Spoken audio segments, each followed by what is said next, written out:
আসসালামু আলাইকুম সুপ্রিয় দর্শক শ্রোতা বন্ধুরা, আপনারা যে যেখান থেকে আমাদের এই ভিডিওটি দেখছেন সকলকে আন্তরিক শুভেচ্ছা জানিয়ে শুরু করছি আমাদের আজকের এই ভিডিও প্রোগ্রামটি। দেখতে পাচ্ছেন ক্যামেরার সামনে নিয়ে এসেছি এক সুন্দরী নীলপরীকে, তার কথাগুলো আপনাদের সামনে তুলে ধরবো। চলুন শুনে আসি এই আপুটি কেন আসছেন ক্যামেরার সামনে। আসসালামু আলাইকুম। ওয়ালাইকুম সালাম। কেমন আছেন আপনি? আলহামদুলিল্লাহ ভালো আছি ভাই। আপনার নাম কি আপু? সুমাইয়া। সুমাইয়া। হুম। সুমাইয়া আপু, কোথায় থাকেন আপনি? এখন বর্তমানে ঢাকায় থাকি। দেশের বাড়ি হচ্ছে ময়মনসিংহ ফুলপুর। আচ্ছা, তে ঢাকায় কার সাথে থাকেন? জামাইয়ের সাথে? না ভাই, বিয়া শাদী এক জায়গায় হয়েছিল। কপাল ভালো না, নিজেরই দোষ। জামাই মনে করে নেশা পানি করতো, এই কারণে আচ্ছা সারান আচ্ছা। দিছি।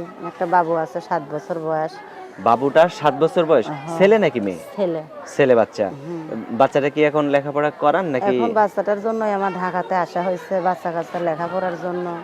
তার মধ্যে ভাই আছে, বিয়া শাদী করে আলাদা হয়ে গেছে। আচ্ছা আচ্ছা। বাবা, আমরা এক ভাই এক বোন। ভাই বিয়া করে আলাদা হয়েছে। এখন বাবা আছে বয়স্ক, আজকে 1-1.5 বছর হইলো স্ট্রোক করছে। আচ্ছা। বাবা কাম করে না বলে এখন আমার কামে আসতে হয়েছে। একটা সেলাই আপনার মা নাই? মা আছে ভাই, বয়স্ক মানুষ, আচ্ছা। ঘরের কাজটাই করতে পারে। তা এখন আপনি কি কাজ করেন? এখন আমি চলতে ফিরতে পারি না, আমার বাবা কাজ করতে পারে না বলে এখন আমি ঢাকাতে আসছিলাম একটা সেলাই মেশিন নিয়ে। মেশিনটা নষ্ট হয়ে গেছে বলে এখন মানুষের তা বাসায় আপনি কাজ তো করি। গ্রামেও সেলাই মেশিনের কাজ করতে পারেন। গ্রামে তো ভাই সেমন আয় রোজগার হয় না, শহরে তো একটু বেশি হয়, এই কারণে শহরে আসছিলাম। গ্রামে বাবুরে নিয়ে মজুরি দেয় কম। কম দেয়। এখন আনছিলাম, মেশিন নষ্ট হয়ে গেছে। এখন বর্তমানে এক মাস হইলে মানুষের বাসা বাড়িতে কাম করি। এত সুন্দর মানুষ, আপনি মানুষের কি বাসা বাড়িতে করবো কাজ ভাই, করেন? এখন একটা সেলাই মেশিন কিনছিলাম তো 8,000 টাকা দিয়ে, এখন সারাইতে গেলে 5-6 হাজার টাকা চায়। 5-6 হাজার টাকা চায়? এই মানে এই কারণে সমর্থ পারতাছি না। হইতাছে না? না। আচ্ছা, তো এখন এই যে ক্যামেরার সামনে আসছেন, আপনার জামাই নাই অনেক দিন থেকে, তো এখন যদি কেউ আপনাকে বিয়ে করতে চায়, বিয়ে বসবেন? বিয়ে তো ভাই বসতেই চাই, কিন্তু আমার তো একটা ছেলে আছে। এখন যদি কেউ ছেলের দায়িত্ব নিতে পারে তার জন্য তাহলে বিয়ে শাদী বমি। এখন আপনার আমি তো বাচ্চা তো এখন বড় হয়ে গেছে, আপনার বাচ্চা যদি বলে আম্মু তুমি আমাকে রেখে কেন বিয়ে বসলা, তখন কি জবাব দিবেন? এখন তো এই কারণেই তো বিয়ে শাদী এতদিন বসি নাই। এখন তো আমার বাবুর আমি মানুষ করতে পারতাছি না ভাই, একলা মহিলা মানুষ, আমার বাবুর তো ভবিষ্যৎ নষ্ট হয়ে যাইতেছে। এই কারণে চাইছিলাম যদি কোনো মানুষ পাশে দাঁড়াইতো আমার মানে বাবুটা। আপনার গার্জিয়ান হিসেবে যদি কেউ দাঁড়ায় আপনার হ্যাঁ। পাশে, তাহলে আপনারও উপকার হবে, আপনি একজন গার্জিয়ান পাইলেন, আর আপনার বাচ্চাটারও একজন গার্জিয়ান পাইলো, তার জীবনটাও একটু হ্যাঁ ভালোর ভাই, পথে চলতে যাওয়ার। পারবে। হ্যাঁ হ্যাঁ। মানে আমি যদি ভাই আয় রোজগার না করি, আয় রোজগারও তো ঠিক মতন মহিলা মানুষ করতে পারতাছি না। এই কারণে চাইছিলাম যদি কোনো মানুষ পাশে দাঁড়াইতো।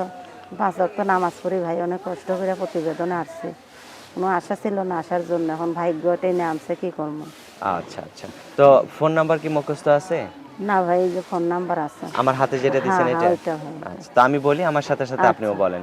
019 019 39 39 72 72 96 96 74। 74। এটাই তো আপনার ফোন নাম্বার? আচ্ছা, এই নাম্বারে ফোন দিলে দর্শক, এই নাম্বারে ফোন দিলে এই সুন্দরী নীলপরী আপুটির সাথে কথা বলা যাবে।